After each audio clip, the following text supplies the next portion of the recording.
Let's see how these contestants made it work. Welcome to MsMojo, and today we'll be counting down our picks for the top 10 Project Runway Challenges. Before we begin, we publish new content every day, so be sure to subscribe to our channel and ring the bell to get notified about our latest videos. For this list, we're looking for specific challenges and taking finished designs into account, even though the shows in this franchise are known for challenges that are repeated on a seasonal basis. Oh, and we'll only be looking at challenges from the US shows. Number 10. Spare parts. Automobiles are generally how models get to the runway, not what they wear on it. The only thing that was in the cars were things that cars are made out of. Mats, seat covers. What are we gonna make? For this Season 5 challenge, the designers were asked to make their outfits out of unconventional materials one would more likely find in an auto repair shop or even a car factory. These are heavy-duty materials, so just trying to work with this stuff, it's going to be a little difficult. Car seat covers for fabric, metal accents, woven seat belts. Who knew a Saturn hybrid could yield so many pieces of fashion before the rest headed to the junkyard? This made us look at our own cars in a whole new light. My dress is seat belts and broken glass I took from all the mirrors. I'm totally doing something different than I usually do. I want to show versatility that I can design outside of Blaine, which the judges talked about. Number 9. 3D bridges. In New York, there is no shortage of inspiration for designers to draw from and incorporate in their design. This threefold challenge asks them to do exactly that and draw from the bridges of New York when creating their pieces. I got the Queensboro Bridge, and I noticed all the triangles and the shapes. But where it really came to life for me was when I realized how excited I was, and why is because my dad works on bridges. I'm so full of inspiration, I could burst right now. That's great. Added on to that, the outfit had to be new and experimental, avant-garde, and some form of 3D printed materials had to be incorporated in the design.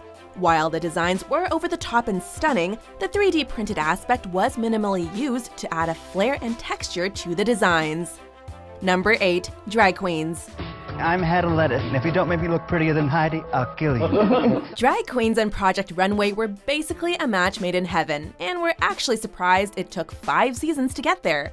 However, when it finally did happen, they had a rather fitting judge for the panel, the one and only RuPaul Charles. Rather than working with their normal models, the designers were tasked with dressing drag queen clients who knew exactly how to wear their feminine outfits with the right amount of flair. In case you missed it, one of the queens featured was Acid Betty, who would later go on to appear in Season 8 of RuPaul's Drag Race. Hi, I'm Acid Betty. I'm the fiercest hybrid drag queen in New York City. Number 7. Flower Party.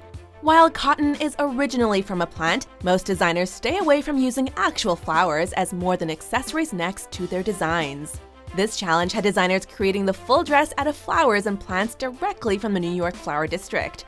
As with other unconventional challenges, actual use of fabric was a no-no, but the designers could attach the flowers to a muslin base if needed.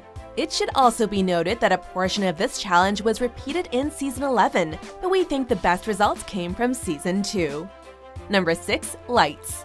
The perfect dress with just the right smile can be set to light up the red carpet, and leave it up to this episode of All Stars to take that in a whole new literal level. There's not enough budget to cover an entire garment in light bulbs, so I immediately think of creating a print or a plaid with the tape.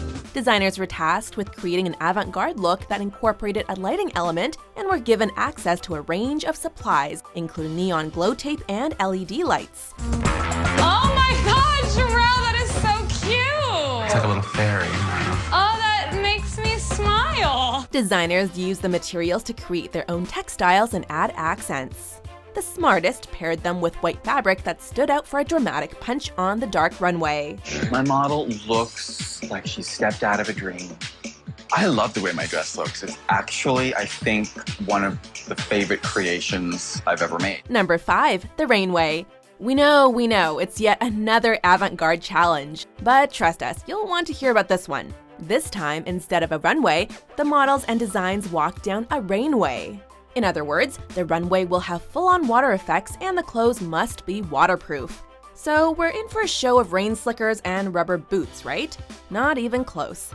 Instead, we were greeted with an array of unique designs and shapes, and one very memorable color-changing dress we all wish was in our closets.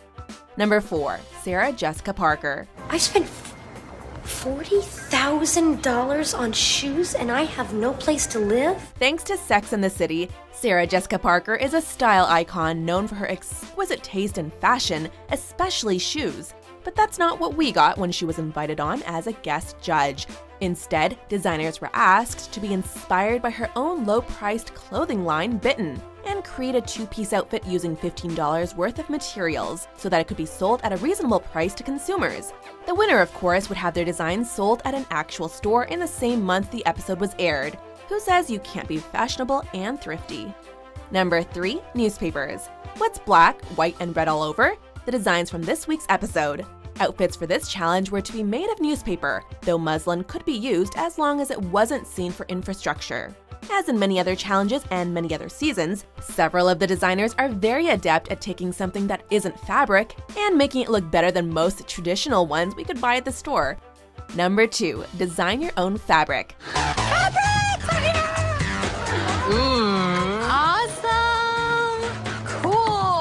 We admit this challenge is a staple in almost every season of the show, but that doesn't stop it from being impressive or memorable. Specifically, we're talking Season 8, where Mondo's pattern came with a shocking personal confession on his end. The symbolism in the pant actually are these pluses are positive signs.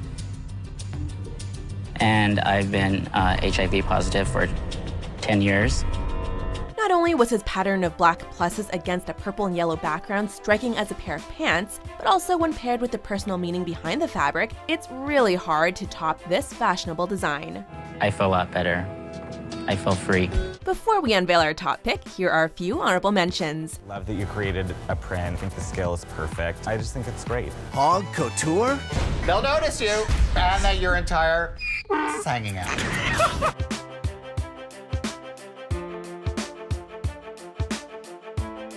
Number 1. The grocery store. Talk about starting this show off right.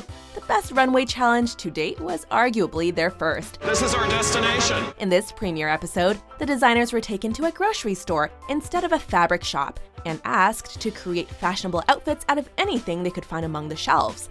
And while this challenge was repeated in Season 5, we still have to commend the creativity from the first episode. My corn dress started to shrivel and dry up, and it didn't look very good. Do you agree with our picks? Check out these other great clips from MsMojo and be sure to subscribe and ring the bell to be notified about our latest videos.